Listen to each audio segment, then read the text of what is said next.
1941 play ball, Bill Dickey, better than you remember. There are few times in baseball history that carry the kind of mystique that still bellows around the New York Yankees of the 1920s, the 1930s, and the 1950s.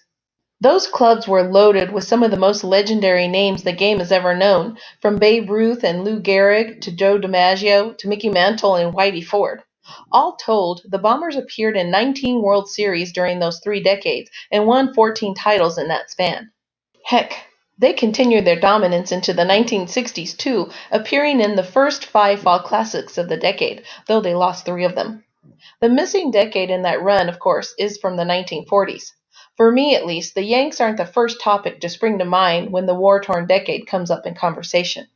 After all, history tells us that in the 1940s, Jackie Robinson broke the color barrier on Major League Baseball in 1947. The Cleveland Indians captured their last title in 1948. The St. Louis Cardinals dominated the National League, winning 4 pennants and nabbing 3 World Series crowns. The 1944 series was an all St. Louis affair, with the Cards topping the Browns in 6 games. The standout performances of the entire decade came in 1941 when Ted Williams batted .406 and when DiMaggio cobbled together his record 56-game hitting streak. The decade was generally a mishmash of guys who were coming back from military service, getting ready for military service, or didn't go to the military for one reason or another. The result was a bevy of opportunity for players who might otherwise not made the big league cut. So other than DiMaggio, and especially his blaze through the summer of 1941, the Yanks are sort of 1940s afterthought. Except the record book shows us that the Yanks won half the American League pennants in the 1940s, and they nabbed 4 World Series titles. That's not far off their pace from other decades, and better than some in some ways. Much of the credit for that continued excellence goes to Joe D. himself, though there were of course many standout players on those 1940s New York teams. But while DiMaggio is often remembered as the guy who bridged the span from Gehrig to Mantle, there was another great who carried a heavy piece of the Bomber legacy into the 40s. Hall of Fame catcher Bill Dickey made his debut as a 21-year-old in August of 1928 and blossomed as the Yanks found their second wind in the early 1930s. By the time DiMaggio hit the Bronx in 1936, Dickey was well on his way to building his Cooperstown case, even if no one knew what that meant back then, the year of the first Hall of Fame election. While Dickey was busy establishing himself as a Yanks field general and guiding a standout pitching staff towards October most years, he also appeared in big league baseball card sets of the era, Batter Up, Gowdy, Play Ball, Worldwide Gum, and on and on. But as the war raged in Europe late in the 1930s and supplies of everything began to face rations, the appetite and ability for companies to produce baseball cards dried up too. In 1940, Dickey made it into just a couple of issues, Play Ball and Wheaties, and neither of which was very inspiring.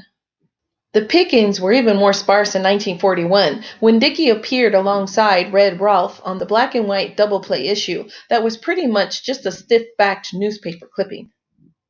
But that summer, as the United States rocketed towards an uncertain destiny, collectors got a final reprieve in the form of a gorgeous and colorful 72-card set from Play Ball that featured the greats of the game.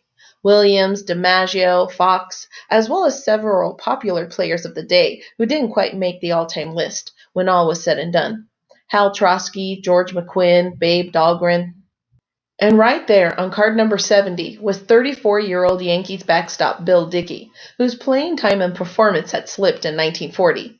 The hitting numbers would rebound to a large degree in 1941, but Dickey still managed only to appear in 109 games.